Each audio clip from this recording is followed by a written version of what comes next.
This is the early edition, a curated weekday guide to major news and developments over the past 24 hours.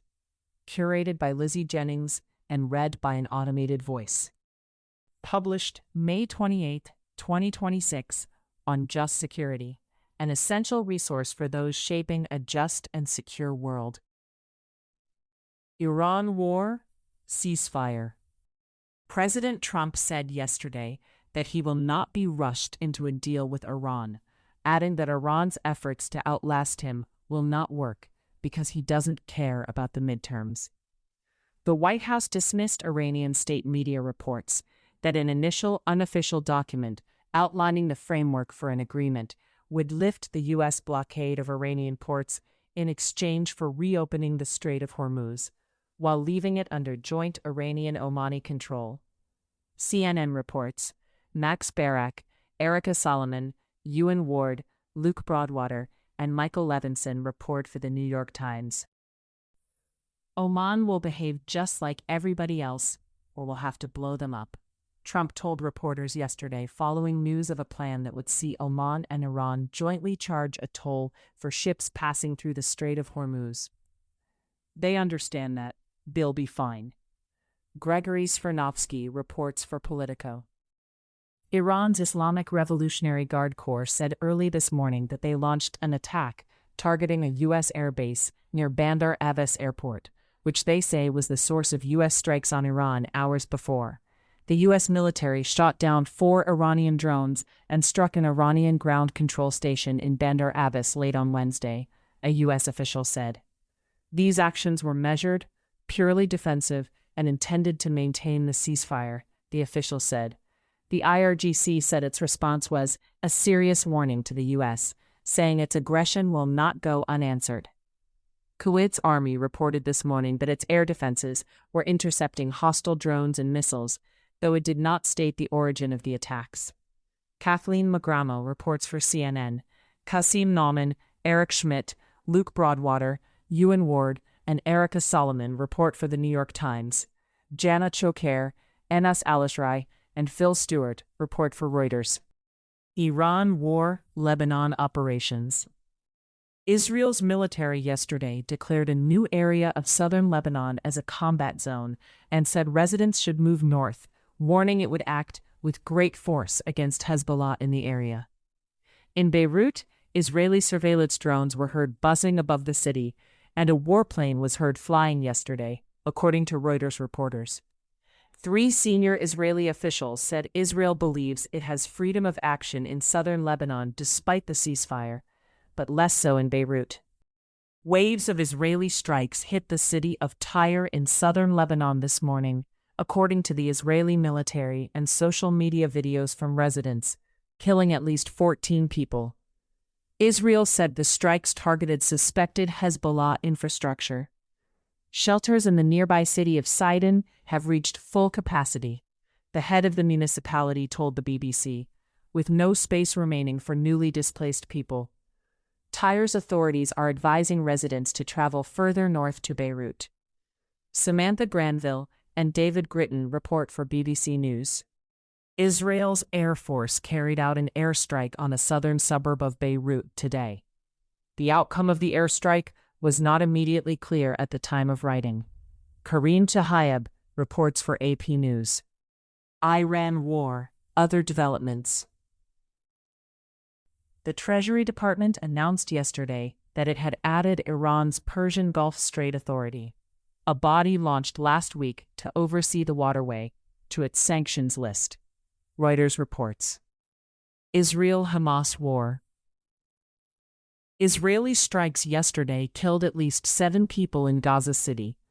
Hamas also confirmed that Israeli airstrikes the day before had killed the new leader of its military wing, along with his wife and 2 of his children. Wafa Sharafa and Melanie Lidman report for AP News. The International Stabilization Force for Gaza still has no troops, as none of the 5 countries that pledged troops have come through with any significant contributions. Indonesia, which had pledged 8,000 troops, put its commitment on indefinite hold a week after the United States and Israel attacked Iran. Indonesia's defense minister, Shafi Shamsuddin, said it suspended its plan due to what seemed to be a lack of commitment from a distracted Washington, adding, "We have not yet received any implementation guidelines." David Rising reports for AP News.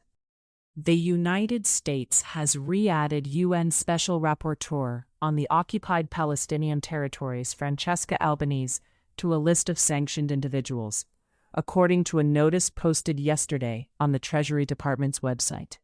The move follows an administrative stay issued by a federal appeals court last week, allowing the government to once again enforce Albanese's designation. The appeals court order made clear that the decision was procedural and should not be construed in any way as a ruling on the merits, Reuters reports. Other global developments. Uganda yesterday ordered the closure of its border with the Democratic Republic of the Congo due to a surge in Ebola cases. The measure goes against guidance by the World Health Organization, which said that border closures push the movement of people and goods to informal border crossings that are not monitored, thus increasing the chances of the spread of disease. Rodney Muhumuza reports for AP News. Ghana yesterday chartered a flight to repatriate 300 of its citizens living in South Africa, according to Ghanaian officials, after rising anti-immigrant protests and attacks left many foreigners fearing for their safety. About 890 Ghanaians in South Africa have registered to be repatriated, Ghana's High Commissioner to South Africa said, adding that another flight was expected to depart Johannesburg on Friday. John Elagon, Eden Harris, and Zimasa Matiwane report for the New York Times.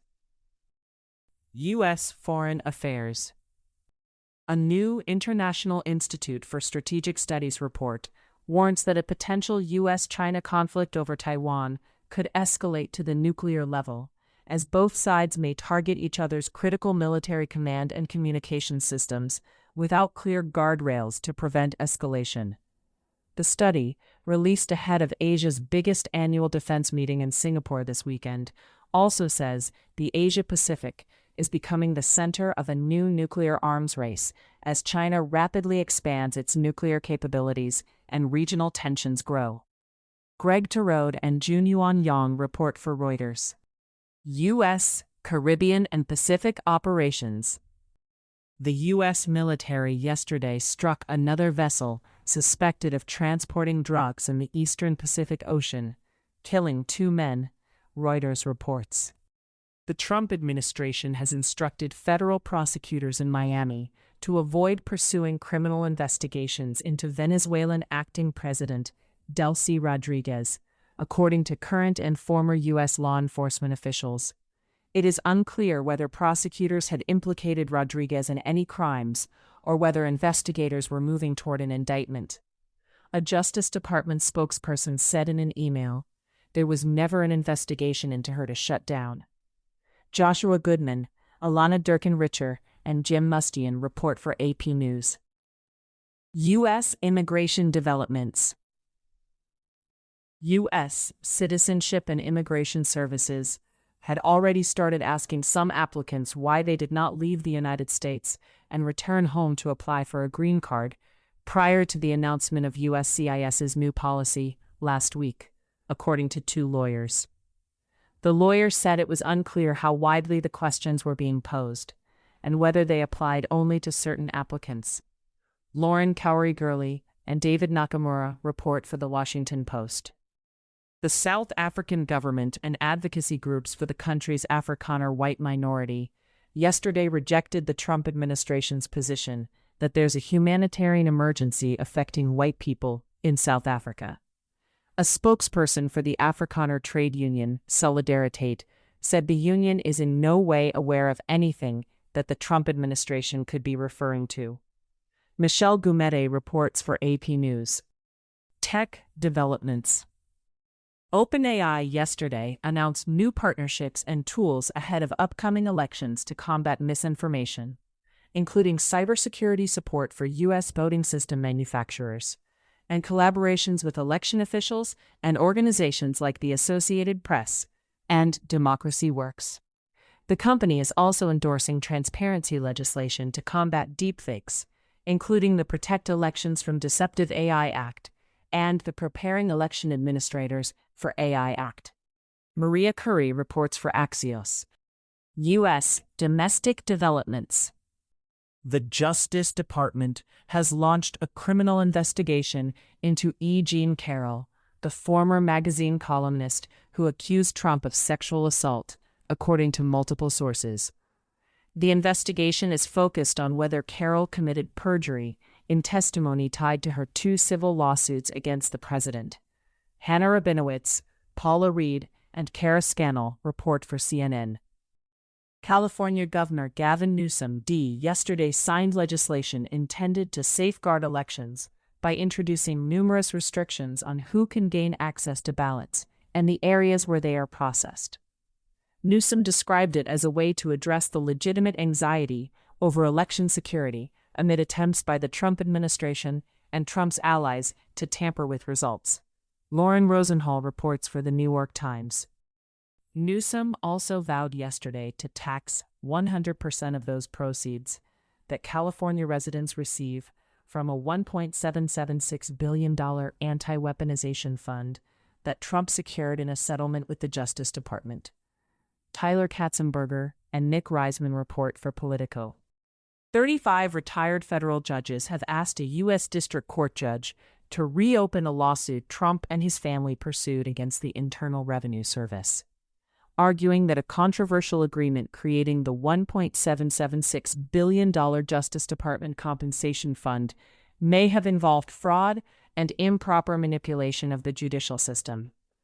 The judges claim the deal unlawfully shields Trump and his family from certain past IRS tax claims, while allowing a presidentially controlled fund to distribute taxpayer money without congressional approval. Megan Vasquez reports for The Washington Post. Trump yesterday filed a revised lawsuit against Dow Jones, publisher of The Wall Street Journal.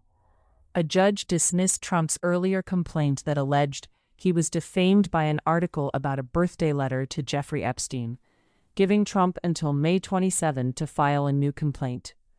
The new complaint alleges that the defendants acted with actual malice in several aspects, citing Trump's repeated denial of any involvement with the letter. Corinne Ramey reports for The Wall Street Journal. Trump administration actions. The Trump administration is pursuing funding deals, potentially including equity stakes with drone companies to boost domestic production and lower costs, sources told The Wall Street Journal. The Pentagon's Office of Strategic Capital, with $210 billion in lending authority, is vetting companies such as Performance Drone Works, Nero Technologies, and Unusual Machines, which has links to Donald Trump Jr. as a shareholder and advisory board member. Heather Somerville and Amrith Ramkumar report.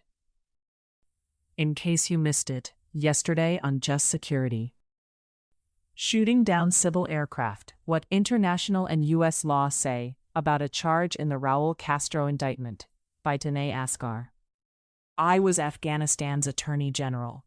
Here is what justice looked like and what destroyed it, by Mohammed Farid Hamidi. How the 25th Amendment Applies Today, by Harold Hongju Ko, Bruce Swartz, Sonia Mittal, Virginia Lowe, and Grady Uthok Short. Thank you for listening to Just Security's early edition today, May 28, 2026.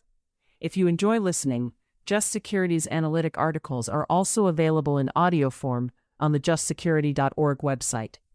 To stay up to date on Just Security's analysis of law, policy, and current events, go to justsecurity.org.